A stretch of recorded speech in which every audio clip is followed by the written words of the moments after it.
আসসালামু আলাইকুম, welcome to my channel. আমি আরিফুল হোসেন আনোয়ার। আজকে হচ্ছে একটা গুরুত্বপূর্ণ টপিক নিয়ে কথা বলবো। ভেরি ভেরি ইম্পর্টেন্ট একটা টপিক, সেটা হচ্ছে আমাদের ইন্ডেক্সিং। হ্যাঁ, ইন্ডেক্সিং যে বিষয়টা আছে, ইন্ডেক্সিং, INDEXI, ইন্ডেক্সিং। এখন ইন্ডেক্সিং আসলে বিষয়টা কি? ইন্ডেক্সিং মানে হচ্ছে অপটিমাইজ করা। অপটিমাইজ মানে হচ্ছে যে একটা ডাটাবেস তোমাদের থাকে, মানে আমাদের বিভিন্ন সফটওয়্যার তৈরি করি বা যে কোনো ধরনের সফটওয়্যার তৈরি করি, এই সফটওয়্যারের যে প্রাণ আছে বা হৃৎপিণ্ড বা হার্ট, এটা হচ্ছে কি আমাদের ডাটা। আর এই ডাটাগুলো কোথায় স্টোর থাকে? এই ডাটাগুলো স্টোর থাকে হচ্ছে ডাটাবেসে। এখন এই ডাটাবেসের ভিতরে কি থাকে? এই ডাটাবেসের ভিতরে টেবিল থাকে। এই টেবিলের ভিতরে কি থাকে? টেবিলের ভিতরে ডাটাগুলো সাজানো অবস্থায় থাকে। এখন ধরেন আমার একটা টেবিল আছে বা একটা টেবিল আছে, এই টেবিলের মধ্যে অনেক অনেক ডাটা আছে। ধরেন 1 মিলিয়ন, 2 মিলিয়ন বা 3 মিলিয়ন ডাটা আছে একটা টেবিলের মধ্যে। এখন আমরা যে সমস্ত সিলেক্ট অপারেশনগুলো চালাই বা ডিলেট অপারেশনগুলো চালাই বা আপডেট অপারেশনগুলো চালাই এসকিউএল অর্থাৎ স্ট্রাকচার কোয়েরি ল্যাঙ্গুয়েজ ব্যবহার করে, সেক্ষেত্রে প্রবলেমটা কি হয়? ধরেন আমার একটা ডাটাবেজে 3 মিলিয়ন ডাটা আছে। এখন এই 3 মিলিয়ন ডাটা থেকে আমি হচ্ছে নির্দিষ্ট একটা ডাটাকে তুলে নিয়ে আসতে চাচ্ছি। ধরেন কেমনে বোঝাই? ধরেন যে সময় পাবলিক যে পরীক্ষাগুলো আছে লাইক এসএসসি এবং এইচএসসির, তখন কিন্তু হিউজ অফ অ্যামাউন্টের স্টুডেন্ট থাকে। এই স্টুডেন্টের যে ডাটাগুলো আছে, এই ডাটাগুলো কিন্তু একটা কি হয়, একটা সরকারের ডাটাবেজে কিন্তু স্টোর করা থাকে। এখন স্টোর করে দেওয়ার পর যেদিন রেজাল্ট দেয়, সেদিন কিন্তু দেখবেন অনেক স্টুডেন্টরা অনলাইনে ডাটাগুলো দেখার জন্য কি করে, ওরা কোয়েরি চালায়, সিলেক্ট কোয়েরি চালায়। কেমনে? কারণ তাদের যে ক্রেডেনশিয়ালগুলো আছে, ক্রেডেনশিয়াল দ্যাটস মিন তাদের যে রুল নাম্বার আছে এবং রেজিস্ট্রেশন আছে, সেটা কি করা হয়? সেটা দিয়ে কিন্তু সার্চ করা হয়। সার্চ করার পরে কাঙ্ক্ষিত তার যে রেজাল্ট আছে সেইগুলো কিন্তু চলে আসে। অর্থাৎ তার যে রুল এবং রেজিস্ট্রেশনের করসপন্ডিং এর যে রেজাল্টটা ডাটাবেজে দেওয়া হয়েছে বা ঢুকিয়ে দেওয়া হয়েছে বা ইনসার্ট করা হয়েছে, সেই ডাটাটা কিন্তু চলে আসে। সেটা হতে পারে ফেল, সেটা হতে পারে ফার্স্ট। ওকে, তো এই যে ডাটাগুলো যেন চলে আসে, এটা যেন এত দ্রুত চলে আসতেছে, এখানে কিন্তু ওই ডাটাবেসটা কিন্তু অবশ্যই অপটিমাইজ করা আছে বা ইন্ডেক্সিং করা আছে। ইন্ডেক্সিং যদি করা না থাকে, তাহলে হচ্ছে ডাটাগুলো কিন্তু এত দ্রুত আসবে না। কারণ সরকারের যে ডাটাবেসটা আছে যা রেজাল্টের, সেখানে কিন্তু অনেক হিউজ অফ স্টুডেন্টদের কি থাকে, ডাটাগুলো থাকে। সো ডেফিনেটলি ওই ডাটাবেসের মধ্যে ইন্ডেক্সিং করা আছে। তার মানে ইন্ডেক্সিং মানে কি?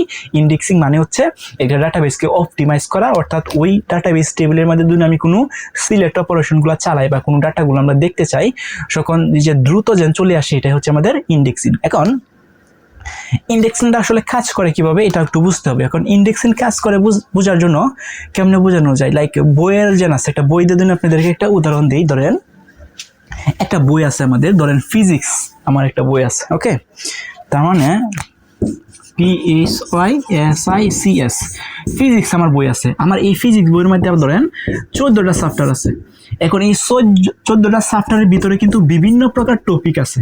ওকে, এক একটা চ্যাপ্টারের ভিতরে অনেক প্রকার টপিক আছে যেগুলো আমরা স্টাডি করি। এখন ফিজিক্স বইয়ের মধ্যে 14টা চ্যাপ্টার আছে। এই 14টা চ্যাপ্টারের ভিতরে কিন্তু আবার কি আছে, আবার বিভিন্ন ছোট ছোট টপিক থাকে। ওকে, তার মানে এখন একটা স্টুডেন্ট যদি চাই যে আমি হচ্ছে ধরেন একটা টপিক কি করতে চাই, পড়তে চাচ্ছি। এখন এই টপিকটা বের করার জন্য ওই বইয়ের দিন কোনো সূচিপত্র না থাকে, অর্থাৎ সামনে যে পেজটা থাকে এটাকে ইন্ডেক্সিং পেজ বা সূচিপত্র আমরা বলি। এই সূচিপত্রটা যদি না থাকে, তাহলে কি করতে হবে স্টুডেন্টরা? ম্যানুয়ালি মানে হচ্ছে একটার পর একটা পাতা উল্টাইতে হবে এবং উল্টায় খুঁজতে হবে কোথায় আমার কাঙ্ক্ষিত টপিকটা আছে। ওকে, সো এটা অনেক সময়ের ব্যাপার, অনেক সময় চলে যাবে, মানে খুঁজে বের করা যাবে ঠিক আছে, বাট অনেক সময় চলে যাবে। যদি বিষয়টা এরকম থাকে যে আমার একটা বই আছে, বইয়ের সামনে হচ্ছে ধরেন ফিজিক্স বই আছে, ফিজিক্স বইয়ের সামনে একটা ইন্ডেক্সিং পেজ আছে। ইন্ডেক্সিং পেজ মানে হচ্ছে একটা সূচিপত্র আছে। এই সূচিপত্রের মধ্যে চ্যাপ্টারগুলো কিন্তু সাজানো থাকে অলওয়েজ, মানে সুন্দরভাবে সাজানো থাকে। অর্থাৎ ধরেন গতি চ্যাপ্টারটা কত থেকে কত পেজের ভিতরে, ধরেন হচ্ছে বল চ্যাপ্টারটা কত থেকে কত পেজের ভিতরে, এইগুলো কিন্তু সুন্দরভাবে ইন্ডেক্সিং করা থাকে প্রত্যেকটা বইয়ের সামনে। যদি এই ইন্ডেক্সিং করা না থাকতো, তাহলে স্টুডেন্টরা কাঙ্ক্ষিত টপিক খুঁজে বের করার জন্য অনেক সময় চলে যাইতো। সেম লাইক দ্যাট ডাটাবেজের মধ্যে যদি আমরা ইন্ডেক্সিং করা থাকে, তাহলে হচ্ছে সহজেই কেউ যদি সময় সিলেক্ট অপারেশনটা কেউ যদি চালায়, তখন কিন্তু খুব সহজেই খুব ইজিলি কাঙ্ক্ষিত ডাটা কিন্তু প্রসেসিং করে নিয়ে আসা যায় এবং হচ্ছে ডাটাবেজটা অপটিমাইজ থাকে এবং হচ্ছে সেখানে লোডিং টাইমটা খুবই কম হয়। একটা উদাহরণ দিই, ধরেন আপনাদের সবারই তো একটা ফেসবুক অ্যাকাউন্ট আছে। এখন ফেসবুক অ্যাকাউন্টে আমরা কি করি, ফেসবুক অ্যাকাউন্টে যে সময় আমরা রেজিস্ট্রেশন করি, রেজিস্ট্রেশন আমরা কেমনে করি, আমাদের ফোন নাম্বার অথবা ইমেল অথবা আমাদের যে নাম আছে, ঠিকানা আছে, এভাবে দিয়ে কিন্তু আমরা কি করি, রেজিস্ট্রেশন করি। তো রেজিস্ট্রেশন করার পর ফেসবুকের যে ডাটাবেজ আছে সেখানে কিন্তু আমাদের যে তথ্যগুলো বা ডাটাগুলো আছে এগুলো কিন্তু স্টোর হয়ে থাকতেছে। এই যে স্টোর হয়ে থাকতেছে, পরবর্তী যে সময় লগ ইন করবো, তাহলে লগ ইনের ক্ষেত্রে কিন্তু আমি রেজিস্ট্রেশন করার সময় যে ডাটাগুলো দিচ্ছি সবগুলো ডাটা কিন্তু চাই না, আমাকে কাঙ্ক্ষিত দুইটা ডাটা চাই, একটা হচ্ছে ফোন নাম্বার, হচ্ছে ইমেল, অথবা আর হচ্ছে কি আমাদের পাসওয়ার্ড। এখন এই যে দুইটা জিনিস যেন আমাদের কাছে চাই, একটা হচ্ছে ইমেল আর একটা হচ্ছে কি পাসওয়ার্ড। এখন দেখেন ফেসবুকের ইউজার কিন্তু মিলিয়ন মিলিয়ন ইউজার আছে ফেসবুকের। এখন ফেসবুকের যে ডাটাবেজ আছে সেটা দুজিন ফেসবুকের কোন ডাটাবেজ, ফেসবুকের ডাটাবেজের লগিং যে টেবিলটা আছে, লগিং টেবিলের যে ইমেল এবং পাসওয়ার্ড আছে সেটা অবশ্যই ইন্ডেক্সিং করা আছে। যদি ইন্ডেক্সিং করা না থাকতো, কারণ এই টেবিলের মধ্যে, লগিং টেবিলের মধ্যে কিন্তু হিউজ অফ অ্যামাউন্ট ইউজার আছে, অর্থাৎ মিলিয়ন মিলিয়ন ইউজার আছে, তখন আপনার ইমেল এবং পাসওয়ার্ড দিয়ে সময় ট্রাই করবেন লগ ইন করতে, সেখানে দেখবেন শুধুমাত্র লগিংই হচ্ছে, একদিন 2 দিন পর্যন্ত কিন্তু লগিংই হইতে থাকবে। তো এটা কি কখনো সম্ভব? কখনোই না। সো আমরা যে সময় লগ ইন করি instantly or without millisecond, 1 second, 2 সেকেন্ডের ভিতরে কিন্তু আমাদের লগিংগুলো হয়ে যাচ্ছে। আমাদের লগিং যে ক্রেডেনশিয়ালগুলো আছে, লগিং ক্রেডেনশিয়াল, দ্যাটস মিন আমাদের যে ইমেল আছে, আমাদের যে পাসওয়ার্ড আছে, এটা যদি আমাদের সঠিক থাকে, আমরা যদি লগিং বাটনে ক্লিক করি তাহলে দেখবেন উইথিন 1-2 সেকেন্ডের ভিতরে কিন্তু এটা লগিং হয়ে যাচ্ছে। তার মানে এখানে সুন্দরভাবে অপটিমাইজ করে সেখানে লগিং করা আছে। এটার জন্য কিন্তু আমাদের খুব দ্রুতভাবে সেটা কি করতে পারি, লগিং করা সম্ভব হচ্ছে।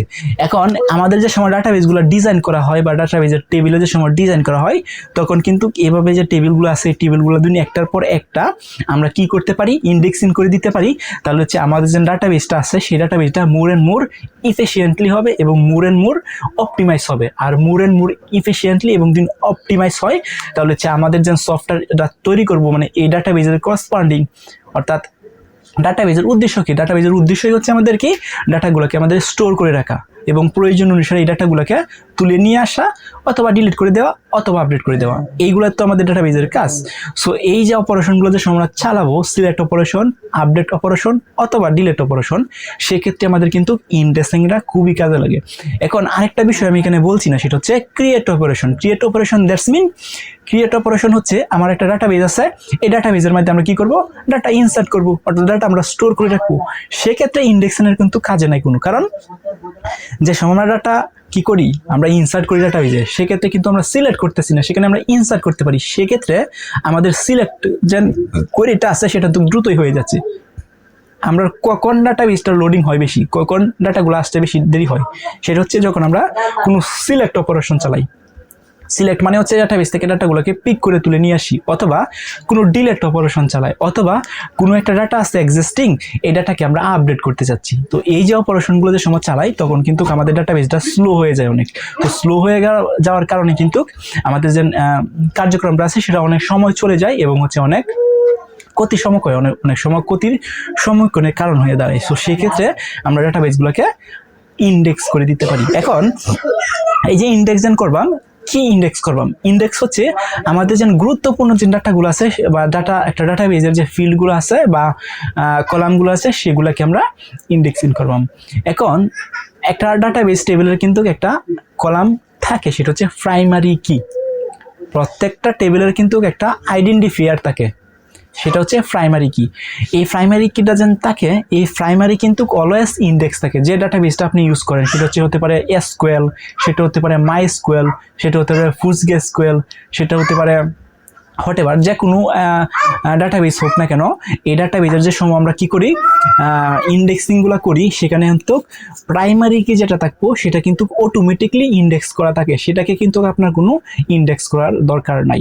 এখন আদার যে ফিল্ডগুলো থাকবো বা আদার যে কলামগুলো থাকবো সেগুলোকে আপনি কি করতে পারেন, সেগুলোকে আপনি হচ্ছে ইন্ডেক্সিং করতে পারেন। ওকে, সো এখন ইন্ডেক্সিং করলে আমার একটা অ্যাপ্লিকেশন থাকবো বা আমার যে অ্যাপ্লিকেশন থাকবো, এই অ্যাপ্লিকেশনের যে ডাটাবেসটা থাকবো, এই ডাটাবেসটা কতটুকু পারফরমেন্স অপটিমাইজ হবে বা কতটুকু পারফরমেন্স হচ্ছে বেশি হবে।